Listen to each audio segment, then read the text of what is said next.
Today we're going to be answering the question, when is a good time to invest your money and how do we time the markets?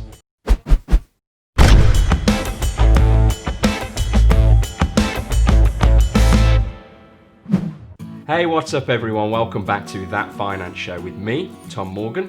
I am a financial planner based here in the UK, and this channel is all about helping you to make better decisions with your money, keep more of your hard-earned cash, and ultimately help you on the path to financial freedom, whatever that might mean for you. If you like today's video, please give me 2 seconds of your time and click the thumbs up button. Giving that a quick click is the way that YouTube suggests this video to more people and helps me get the message out and help others and keep putting videos together. It'd be really great if you could subscribe to the channel to keep up to date with the regular content and keep on this journey with me.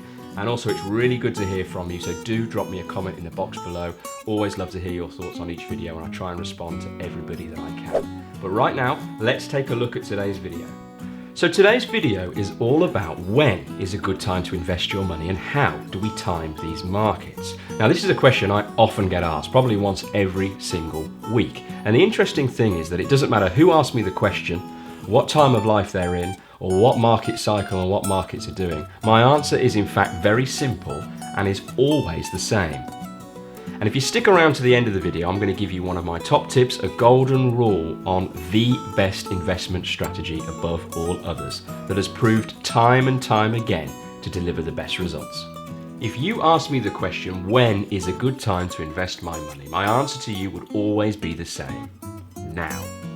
And if you were to say to me, hey, markets are going up and down, it's pretty volatile out there, is now, with everything that's going on, really a great time to think about investing?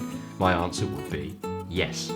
But let me give you a bit of context there on what I'm talking about. What I'm talking about is now and yes, as long as you're investing for the long term. If you take a look at any stock market over, say, a 10-year period, more often than not necessarily always, but more often than not, they will have finished higher and stronger than they started. And that is why investing for the longer term is what you need to be thinking about. By investing for the long term, you are going to iron out all the lumps and bumps, the peaks and troughs, the ups and downs that naturally come with a journey of investing. Now, how long am I talking about here when I'm talking about long term? Well, I think a minimum of 5 years, 7 years even better, 10 years better still, 15, 20, 25 years, you get the idea. The longer that you invest for, the better chance of success you will have. So when I am asked the question, is now really a good time to invest? Should I invest my money now? My answers are always the same: now and yes, as long as you're investing for long enough. Now, why is it that stock markets go up? Fundamentally, there are 2 reasons for this: increases in productivity and innovation. We are definitely no smarter today than we were 30, 40 years ago, and we certainly don't work any harder than we did 30, 40 years ago. And yet, businesses continue to grow and stock markets continue to go up.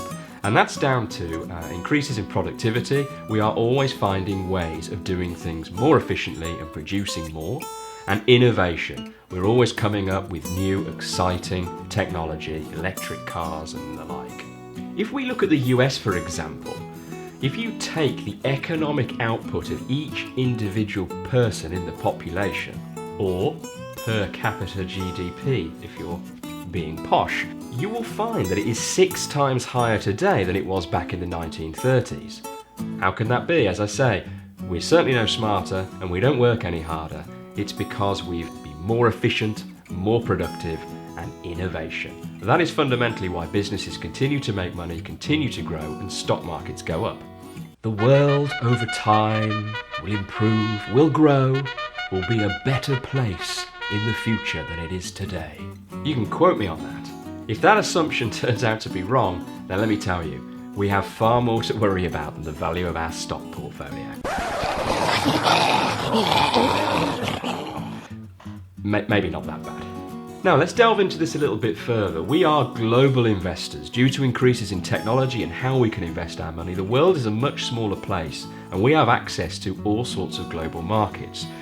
So let's put some figures to what I'm talking about here. Let's take a look at the biggest marketplace in the world, the biggest influencer on global markets, the US. And let's start by taking a look at something called the S&P 500. What is the S&P 500?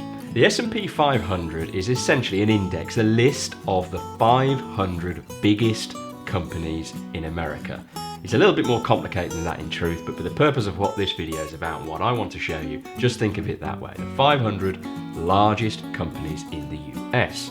If you look at the S&P 500 over a 45-year period, all the way from 1975 up to 2019, so last year and the date that we're putting this video together, the S&P 500 only experienced losses in 10 of those 45 years. So 35 years out of those 45, it showed a profit in that 12-month period. Now I've got some more data here, and this time it's over a 43-year period. It's a little bit out of date. It's from 1973 through to 2016, so it's a few years out of date, but it demonstrates my point perfectly. If we take a look at our 1-year figures of the S&P 500, the best case scenario and the worst case scenario over any single 12-month period over that entire time, what you will see is that over any one period of 12 months, the S&P 500 could have delivered a very high return or a very low return. The volatility is high. And that is all just down to which year you'd invested. So if you were just investing for a 1-year period and you picked one of these years, you could have had a very, very different experience depending on the year that you chose. The best case scenario is that you made 60%. But the worst case scenario is that you could have lost something in the order of 40% of the value of your money. Now, let's look at exactly the same thing, but instead of just looking at things over 1 year, a 12-month period, let's increase the time frame. Let's look at the same data but over 3-year periods. Now the best case scenario, if you chose any 3-year period to invest in fully for that 3 years, the best case scenario now is that you still would have made around 30% on your money. That was the best 3-year period. However, what's interesting here is the maths has completely changed. The worst 3-year period still delivered a loss, but the loss is now only 15%. Let's go one step further. Now let's look at 5 years. You can see what we're doing here. We're starting to lengthen the time that we're investing. So let's take a look at some 5-year periods here. Now, once we start looking over 5 years, it starts to get interesting. If you had invested for any 5-year period for this data, you may still have lost money. Around 6 or 7% worst case, depending on the 5-year period that you were invested. But the best case is that your gains are still up close to 30%. But here is the point that I'm trying to make. Let's start looking at a proper long-term investment time horizon. Let's take a look at 15 years.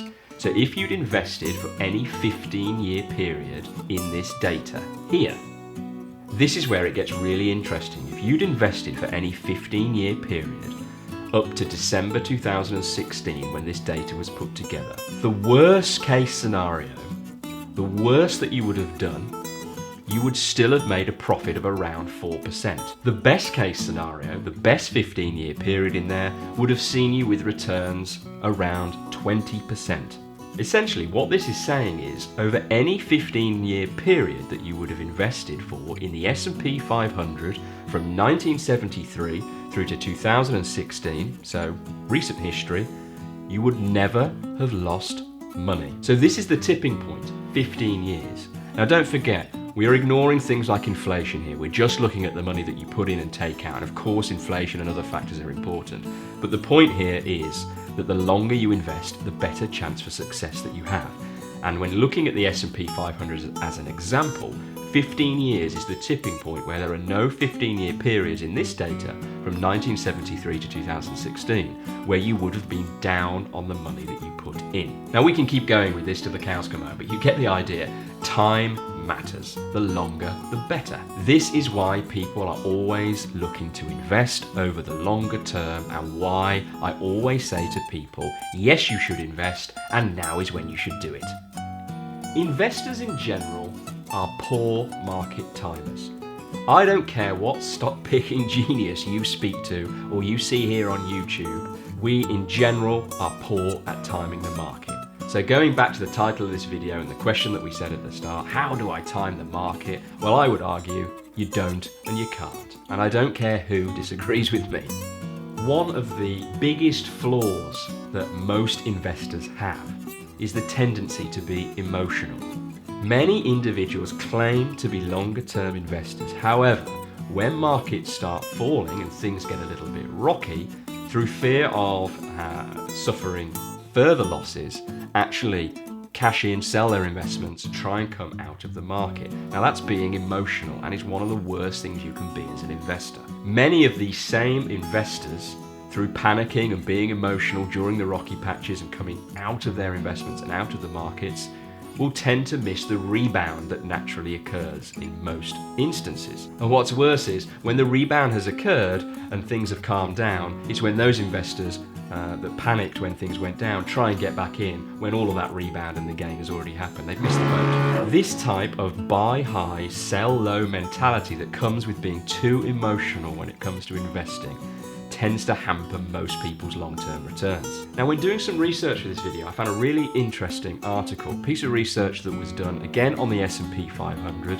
It's a little bit out of date. It looked at a 20-year period up to December 2014. And essentially it showed that the S&P 500 on average had delivered a return of 10% a year during that period, whereas most investors had only had a return on average of about 2.5% a year up to that point. And that is because many of these investors were trying to time the market, trying to be too clever, trying to predict things and reacting emotionally on the ups and downs of their investments. In summary, investors that tend to pay too much attention to the stock market, actually evidence suggests that by doing that and trying to jump in and out and being too clever, actually hampers your returns significantly.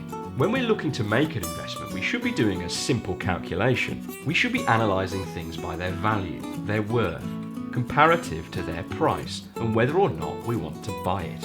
If the price of something is below what we perceive its value to be, it's a buy. We want to buy it. The price looks good compared to its value. If the price is too high, we shouldn't buy it. Simple, you think. Now, this all might sound pretty obvious because we do this in our day-to-day lives. You know, when you go shopping for anything, if the price is too high according to what value you attach to that item, then you probably won't buy it. If something looks cheap, there's a fantastic deal on, the price looks good, you're going to buy it. But in the financial world, what many people do is in fact the complete opposite. People are ruled by their emotions. They perhaps are interested in the investments that are currently getting all the media attention and pay no or little attention to whether the price is good in accordance to its value. Usually, the fact that you're hearing a lot about a particular investment in the media probably means that most of its gains have already been had by those that were in it early doors before the media started reporting on it. In that case, it's probably no longer cheap. Now, if you're anything like me, you probably come across on a regular basis here on YouTube or on Facebook or wherever you're looking, all sorts of day traders trying to sell you their secrets. Now, day traders, these are people that take really short-term views on stocks. So they're looking to buy something that they think is going one way quickly and look to dump it very quickly. So maybe even hours later the same day or in a very short space of time. And they're looking to make big profits. Now, in lots of the videos that I see, they want to show you how they make £5,000 in 5 minutes. And they're going to tell you all the tips on how to do it for yourself with little to no effort. For a small fee, of course. But do you want to know what the real story here is on day trading and these kind of things that you see?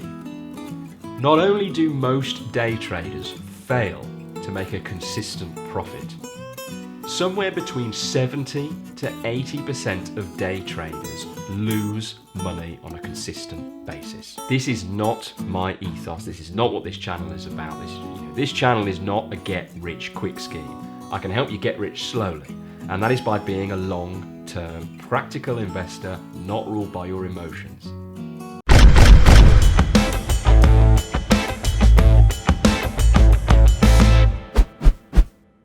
Now, at the top of the video, I mentioned I was going to give you my top tip, my golden rule, as I always try and do on investing. The best strategy that has proved time and time again to be the #1 strategy on delivering results. Now, we've just been discussing how investors tend to be terrible at timing the market.